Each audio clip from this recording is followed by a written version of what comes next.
Hello learners, कैसे बच्चे लोग। तो गेट 2025 एग्जाम तो खत्म हो गया। जो आगे बढ़ने के लिए from going forward what to learn from GATE 2025, तो बहुत चीज है सिखाने के लिए गेट 2025 से।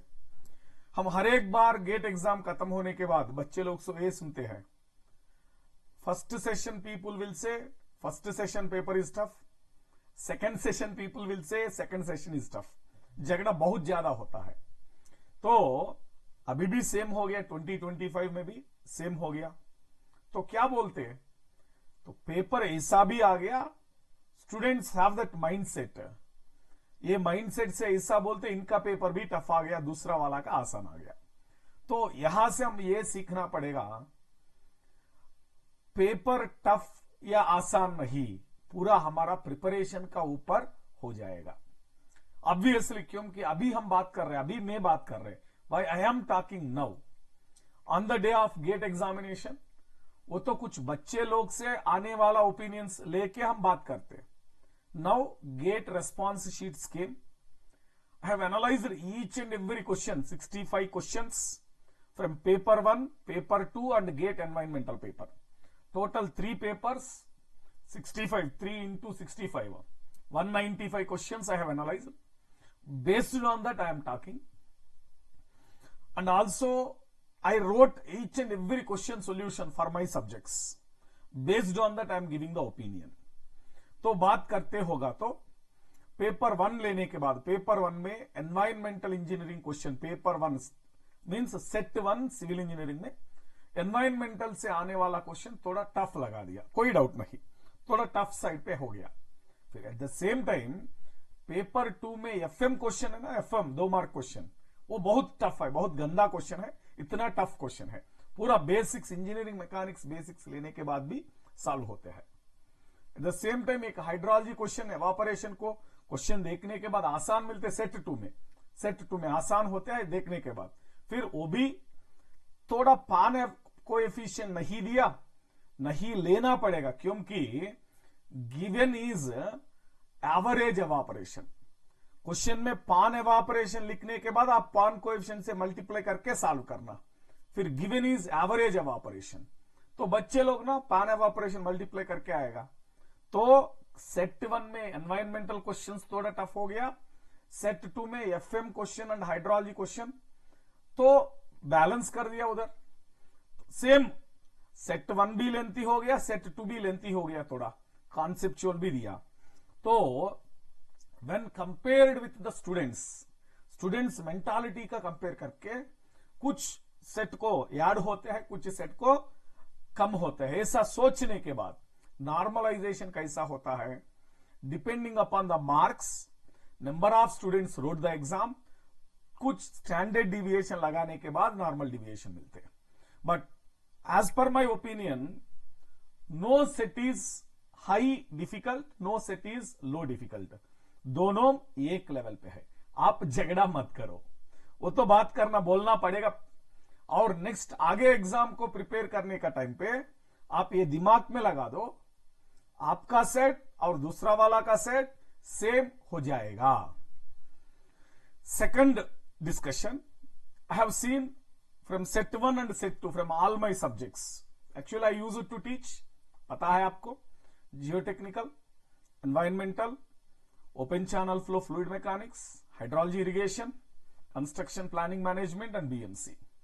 Total 40 marks came, both sets equal, exactly accurately equal marks. Set 1 में 40 मार्क्स आ गया फ्रॉम माय सब्जेक्ट, सेट 2 में 40 मार्क्स आ गया।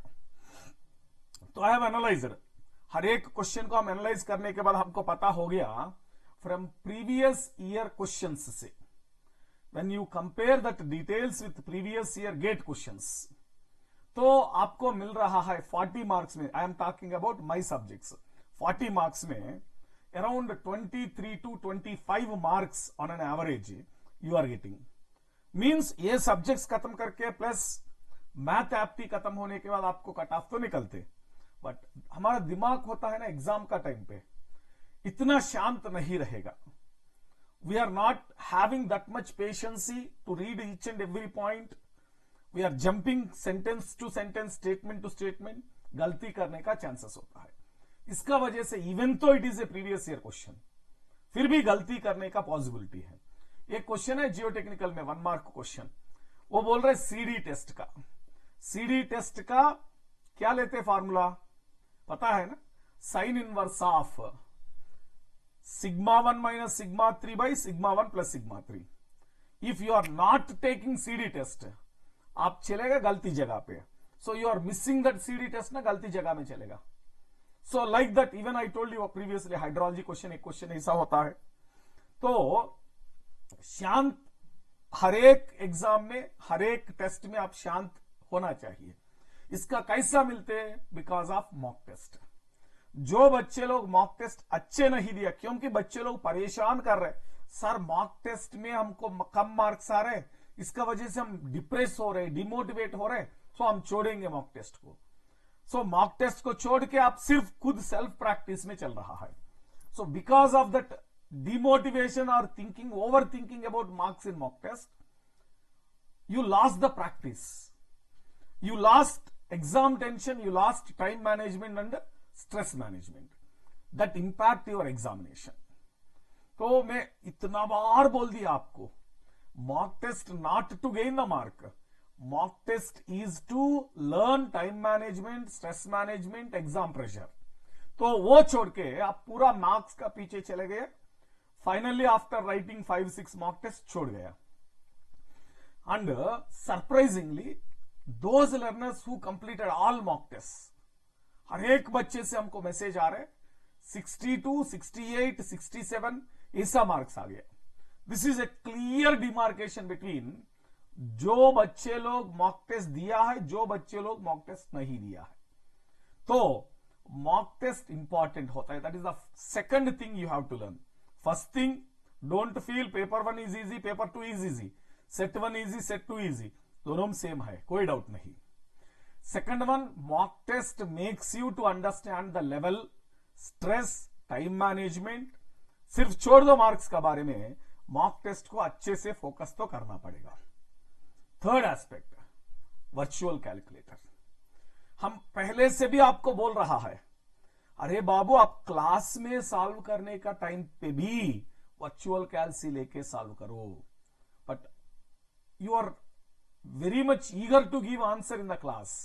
जल्दी जल्दी क्लास में आंसर देने के लिए आप सिर्फ नॉर्मल कैलसी से आंसर दे रहे, वो प्रैक्टिस हो गया। तो बाद में एग्जाम में मॉक टेस्ट में भी ऐसा कर दिया।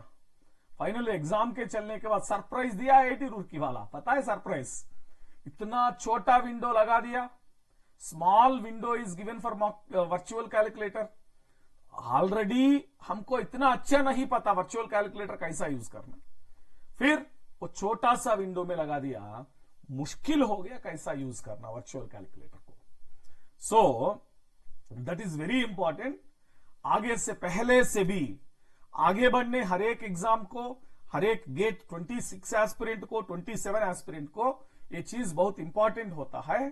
You have to start your preparation along with virtual calculator, ये चीज लेके भी चलना पड़ेगा। तो मॉक टेस्ट इंपॉर्टेंट है, वर्चुअल कैलकुलेट इंपॉर्टेंट है। फिर और दूसरा, थोड़ा शॉक लगा दिया गेट 2020 IIT रुड़की वाला, लाइक वेटेज का वजह से। तो एक पेपर में हाइड्रोलॉजी का वेटेज इतना भर लिया और एयर पोल्यूशन का बहुत कम हो गया, मे बी 1 मार्क और 2 marks, not more than that.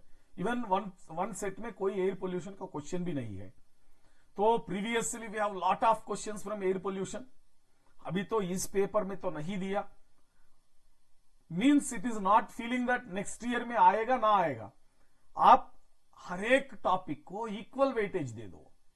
Exam 1 महीने 2 महीने होगा, important topics, important concepts, important formula के बारे में ठीक है, बट अभी 1 साल है आपका 26 प्रिपरेशन के लिए, 1 ईयर इज देयर परफेक्टली। तो अभी हर एक कॉन्सेप्ट को, हर एक टॉपिक को, हर एक सब्जेक्ट को इक्वल इंपॉर्टेंस देके पढ़ना चाहिए। प्रिपरेशन होना जरूरी इंपॉर्टेंट होता है। थोड़ा हाइड्रोलॉजी का, ओपन चैनल फ्लो का वेटेज बढ़ गया और कंस्ट्रक्शन मैनेजमेंट का वेटेज कम हो गया। As usual geotechnical weightage तो obviously 15 marks no doubt, but very important चीज, जियो टेक्निकल में there is no out of box question within the syllabus, perfectly planned within the syllabus they have given geotechnical as well as a transportation, कोई doubt नहीं दोनों subject में। But और एक high weightage subject होता है environmental, तो हम इतना भी प्रैक्टिस करो। फिर finally they asked from stoichiometry chemistry थोड़ा सिखाने पड़ेगा एनवायरमेंटल को क्वेश्चन सॉल्व करने के लिए, थोड़ा ट्विस्ट लगा के थोड़ा कॉन्सेप्ट एक्स्ट्रा ऐड करके केमिस्ट्री या बायोलॉजी ऐड करके क्वेश्चंस दे रहे हैं। ध्यान देना पड़ेगा एनवायरमेंटल आप प्रिपरेशन करने का टाइम पे। फिर साथ साथ में ये भी याद रखना पड़ेगा आप रिकॉल मेमोरी। तो होता है हम इतना सब्जेक्ट सिलेबस तो खत्म किया, जो बच्चे लोग ना 2025 को तैयारी किया फर्स्ट टाइम पहले बार, वो हमको बोल रहे सर हम सिलेबस कंप्लीशन का पीछे पड़ गए चले गए, फिर रिवीजन तो नहीं किया, इसका वजह से एग्जाम का टाइम पे रिकॉल नहीं आ गई। सो अब जो सब्जेक्ट खत्म कर रहा है इसको साथ साथ में अच्छे से रिवीजन करना पड़ेगा। तो ये नहीं होगा तो एग्जाम में याद नहीं आएगा, रिकॉल नहीं आएगा, पूरा 1 साल का 1.5 साल का प्रिपरेशन पानी का चले गए, जल में चल जाएगा। तो how much important is syllabus completion, that much important is revising, बार बार लिखना, मेकिंग शॉर्ट नोट्स, बार बार पढ़ना, देन ओनली रिकॉल मेमोरी बढ़ जाता है, आपका एग्जाम सफलता होता है। सो इनके साथ साथ ठीक है वो तो मिल गया गेट एग्जाम से, और इनके साथ साथ एक बात वो बोलना पड़ेगा, वो होता है आप सिर्फ एग्जाम को तैयारी मत करो। क्या होता है आप एक एग्जाम को तैयारी कर रहे, दूसरा एग्जाम को लिखना मुश्किल है, आप पूरा कंप्लीट सिलेबस खत्म करने की कोशिश करो। ये रास्ता में जो एग्जाम्स आता है हर एक एग्जाम को लिख के चलो, प्रैक्टिस हो जाएगा, पता हो जाएगा लेवल। फिर एक subject up to the level दुनिया में कौन सा एग्जाम आ गया तो भी आप आंसर करने का, like we do in our class. हम एक टॉपिक कर लिया, टॉपिक के साथ साथ हम क्या करेंगे, कॉन्सेप्ट खत्म हो गया, गेट क्वेश्चन सॉल्व करते, ईएससी क्वेश्चन सॉल्व करते, यही जेई क्वेश्चन सॉल्व करते। ऐसा हर एक सब्जेक्ट को ऐसा आप एक्सपर्ट होना चाहिए। ऐसा एक्सपर्ट होने के बाद हर एक एग्जाम को फोड़ने के लिए मौका मिल जाएगा। तो मेरा हिसाब से एक बात तो बोलना पड़ेगा, जो बच्चे लोग होता है कोई engineering student, not only civil engineering, कोई इंजीनियरिंग स्टूडेंट, इसको बोलते हैं जिंदगी में एक बार तो गेट प्रिपरेशन तो होना जरूरी। रीजन पता है?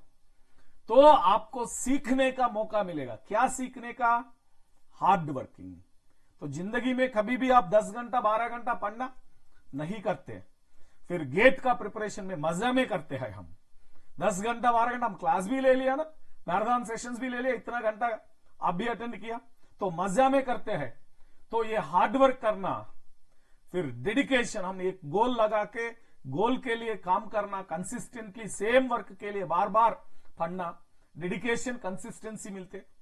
साथ साथ में 4 साल में आप सिखाने वाला engineering, in first year to 4th year आपका इंजीनियरिंग में जो सब्जेक्ट होता है 4 साल में पढ़ने वाला 1 ईयर 1.5 ईयर में आप खत्म करते हैं ना, तो इतना नॉलेज जिंदगी बार हेल्प होता है। आप कहा भी चलो, टेक्निकल फील्ड में कहा भी चलो, you may become government engineer, you may become private engineer, you are going to abroad for MS, कहा भी आपको हमारा सब्जेक्ट यूज होता है। तो इसका वजह से मैं बोल रहा है, जो बच्चे लोग इंजीनियरिंग पढ़ रहा है इसको सिर्फ एटलीस्ट जिंदगी में एक बार गेट को तैयारी होना चाहिए, to make them a perfect engineer, to learn the concepts well, to understand the knowledge, to make them hard working, sincere, consistent and dedicated person. और फाइनली जो बच्चे लोग अच्छा एग्जाम अच्छा नहीं हो गया, those who are feeling that their exam is not went well, बोल रहा है हम इतना मेहनत किया फिर एग्जाम अच्छा नहीं हो गया। एक्चुअली आप मेहनत किया अच्छे से, पूरा सिलेबस कंप्लीट कर दिया, बताओ एक बार आप आपको जेन्युइनली आंसर करो, हमको मत बढ़ाओ answer. How many months you started preparation, how much syllabus you have completed, how many test you have written, how many number of questions you have practice, how many times you have revise, how many times PYQs you have solve. तो आपको खुद से question करो।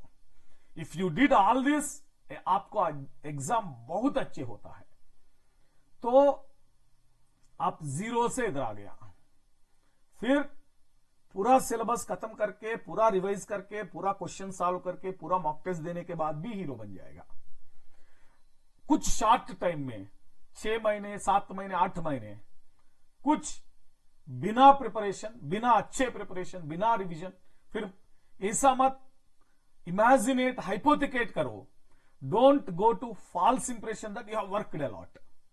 आपको पता है ना, हमको पता नहीं, आपका पेरेंट्स को पता नहीं, आपका दोस्त को पता नहीं, सिर्फ आपको पता हो जाएगा। Really you worked well for GATE examination, really you completed 100% syllabus, really you did all the mock test. तो एनालाइज योरसेल्फ, लास्ट 25 में कहां गलती किया, try to overcome that in 2026, make your journey of 2026 highly successful. तो आ जाओ, आपके साथ कभी भी रहेगा आपका फेवरेट केपी सर। ज्वाइन करो अनअकैडमी में गेट 26 एंड 27 बैचेस के लिए। फिर आपको पता होगा केपी सर कैसा सपोर्ट करते, how I make the students to be into the top position. तो आपका दोस्त या दुश्मन या जूनियर किसी को भी हमारा कोड केपी सिविल रिकमेंड करो, ले जाओ, आ जाओ, इनको लेके आ जाओ अनअकैडमी में। तो साथ साथ में पढ़ लो, क्रैक करो, get the best out of your future. Okay guys, let's crack it.